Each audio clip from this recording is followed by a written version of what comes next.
Olá, meus amigos, meus aliados da força, bem-vindos a mais um Pod Aluno, podcast do aluno. E nesse episódio nós iremos falar a respeito dos exercícios básicos versus ou em uma comparação com os exercícios isolados. Eu não falei a palavra versus, né? Porque isso já causa uma interpretação de que um seria melhor que o outro, um teria vantagem sobre o outro, né? Um traz algum benefício que o outro não traz. E eu não gostaria de impor esse raciocínio, né? Eu gostaria de esclarecer as evidências, colocar as cartas na mesa e deixar que o ouvinte, o estudante, tire suas próprias conclusões, né? Bom, pessoal, eu gosto de ressaltar uma coisa que é assim, ó, tudo que é polêmico, né, e que tá famoso, o assunto que tá em alta, tá hypado, eu percebo que o conteúdo, e bem como a forma que é apresentado, ele mostra a ignorância daquele que o fala. Então, né, eu disse isso no episódio passado, que é assim, toda vez que você tem um assunto polêmico, ele tá sempre adotando uma posição extremista com dois opostos. Ou seja, intervalo curto é melhor ou intervalo longo é melhor? Amplitude maior ou menor? Exercício, que é o tema de hoje, né? Exercício multiarticular ou exercício monoarticular? Exercício básico ou exercício isolado? E aí, sempre, essas argumentações sempre divergentes, né? Nunca esclarecem tudo e criam-se polos, né? Ou seja, opiniões divididas, isso vira uma guerra, isso não ajuda em nada, nem a nossa área da educação física, muito menos aqueles que se beneficiarão dos exercícios, né? É, então, eu acho que a ideia não é essa. Então, não criar polêmica sobre um assunto que, com certeza, já está escrito em algum artigo científico na área da educação física antes de 1970, tá? É, e eu também ressalto uma observação, né, que eu faço como professor, como pesquisador, que é o seguinte: todas as discussões, sejam elas em virtuais, né, em plataformas online, ou presencialmente, elas parecem não ajudar em nada, elas não servem para nada, a não ser inflar o ego daquele que supostamente teria o maior conhecimento. Como assim? Bom, você tem de um lado um cara argumentando alguma coisa. E do outro lado, você tem alguém que está pedindo um caminhão de evidência científica para aquilo que o outro que o outro argumentador diz, né? Então, assim, um lado está falando uma coisa, o outro quer um caminhão de evidências, e no final acaba sendo uma briga para ver quem tem mais evidência ou a melhor evidência. E o assunto também muda para a qualidade da evidência científica, né? Então, por exemplo, mas o seu estudo teve só 10 sujeitos. O seu estudo durou só 4 meses. Começa esse tipo de briga, já vira mais uma briga por é, metodologia de pesquisa do que o assunto realmente dito, né? Então, assim, no final os dois saem brigados, um não olha na cara do outro.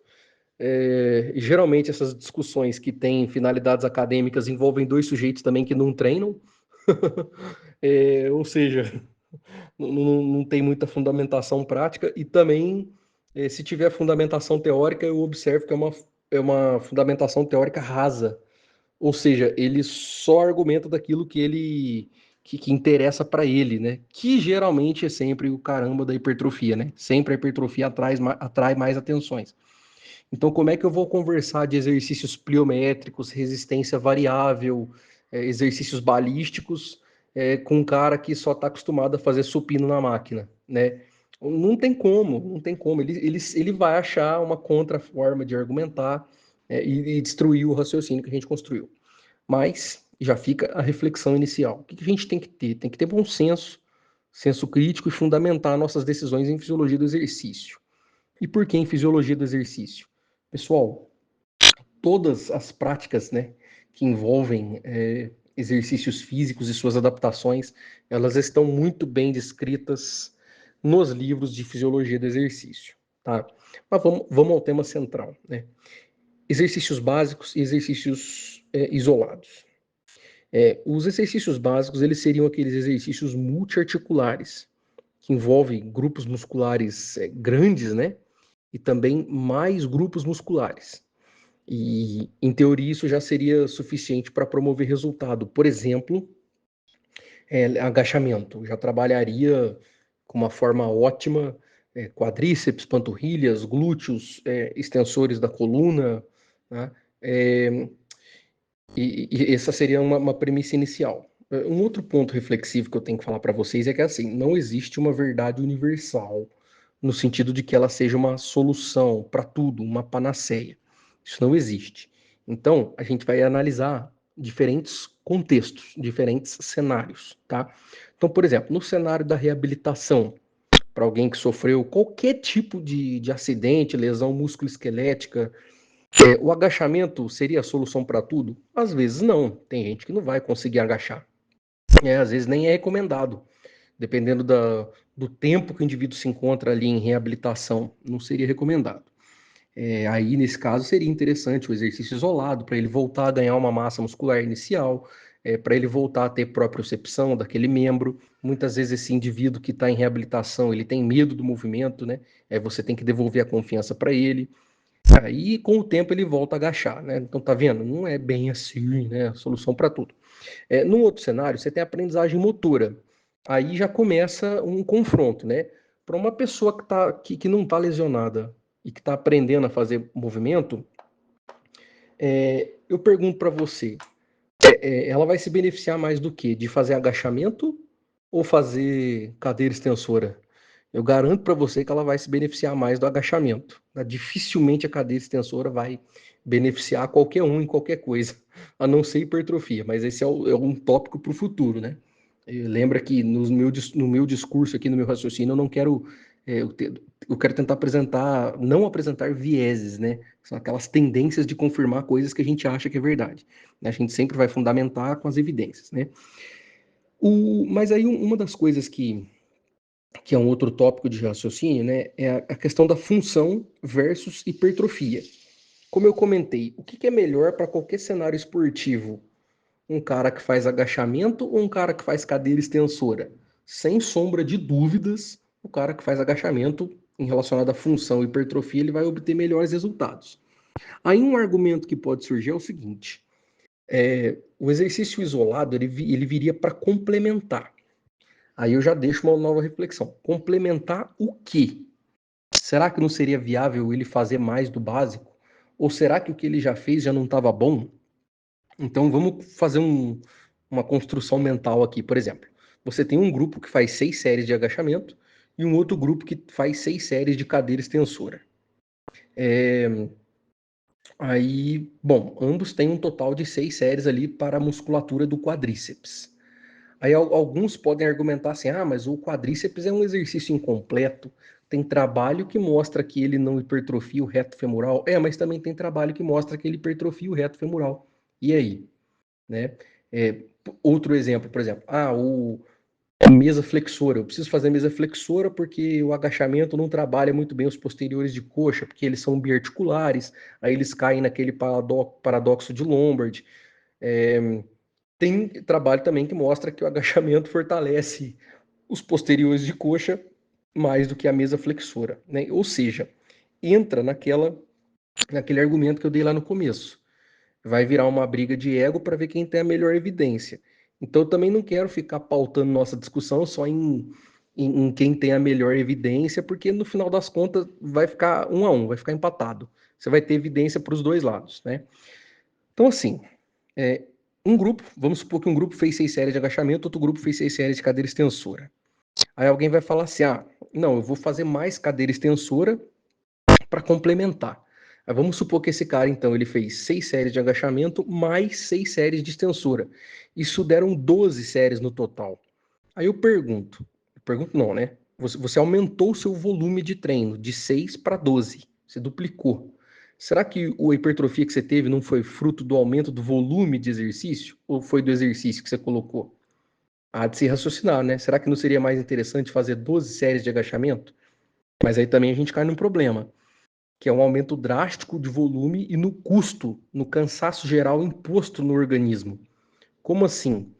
Do que eu estou falando? Eu estou falando de uma hierarquia de exercícios que cansam muito o organismo. Então, por exemplo, se eu fosse fazer uma hierarquia aqui dos exercícios de membro inferior, né? Envolvendo o quadríceps no geral, né? Vamos pensar que eles só trabalham o quadríceps, não outro músculo. Para o nosso raciocínio aqui. Você tem agachamento, número 1, leg press, número 2, cadeira extensora, número 3. Ou seja, quem taxa mais o organismo é o agachamento. Ele envolve coluna, ele envolve muita amplitude, né? Agora o leg press nem tanto e a cadeira extensora cansa menos. Então, assim,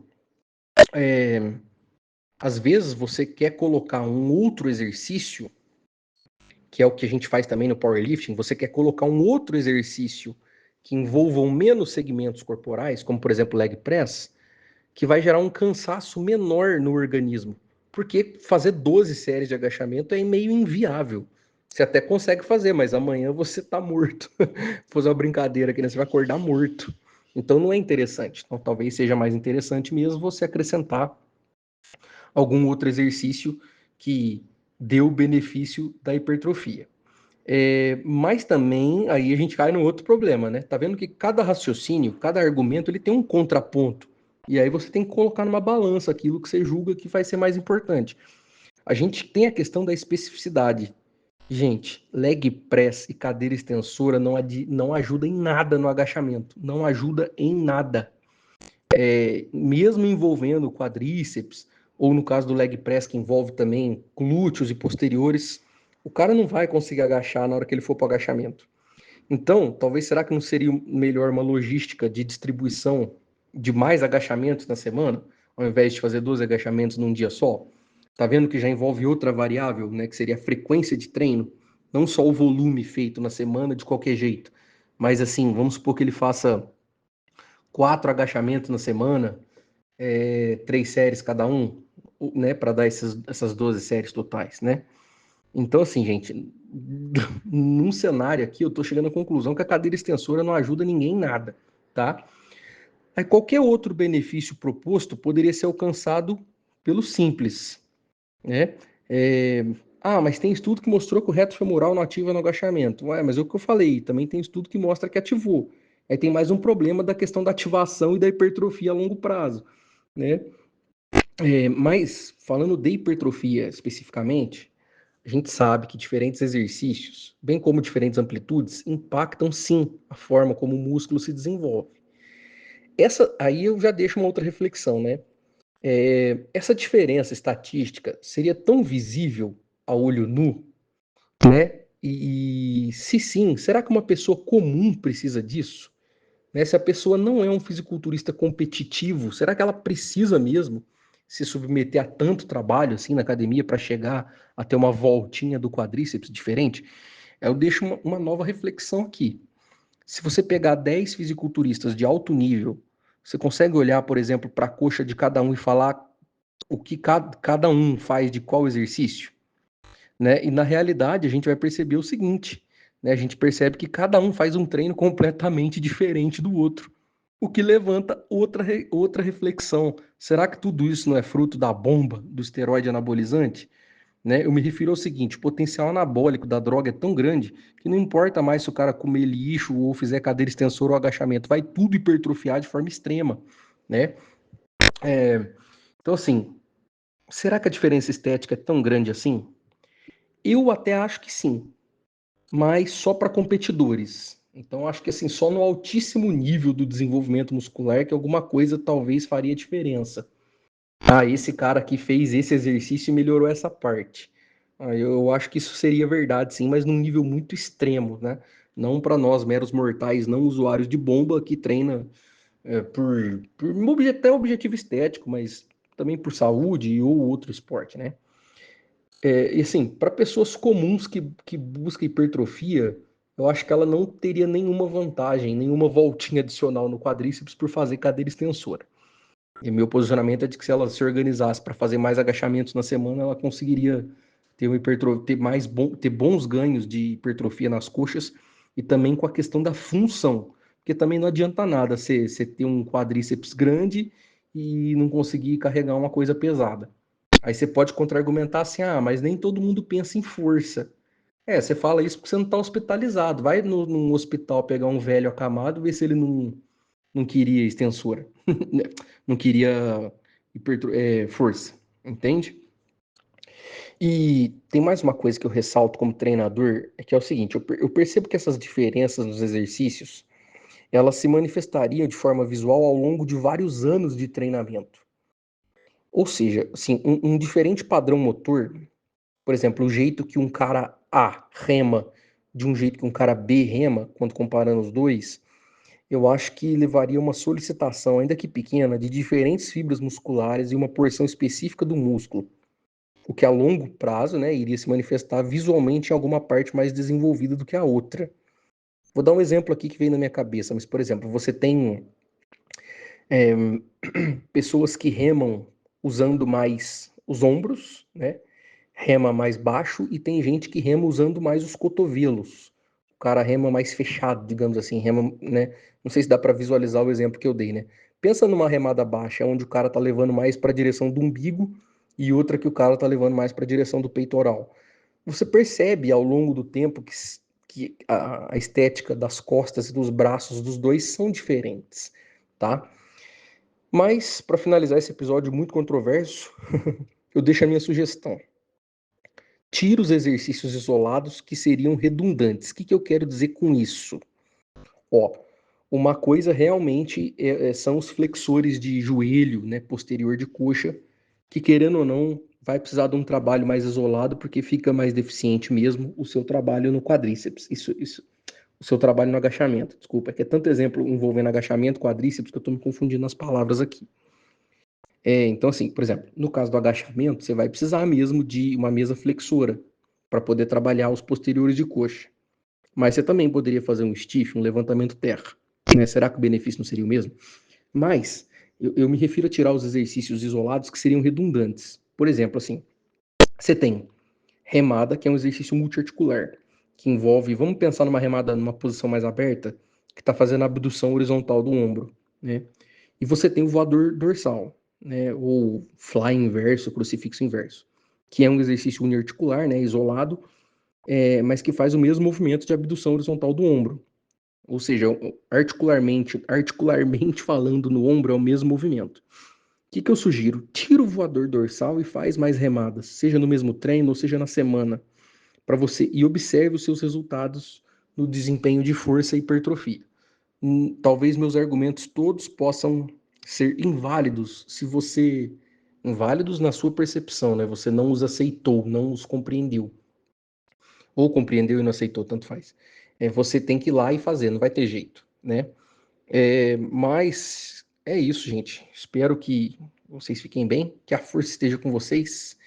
Nos vemos no próximo episódio. Valeu, falou. Deixa o joinha, caralho.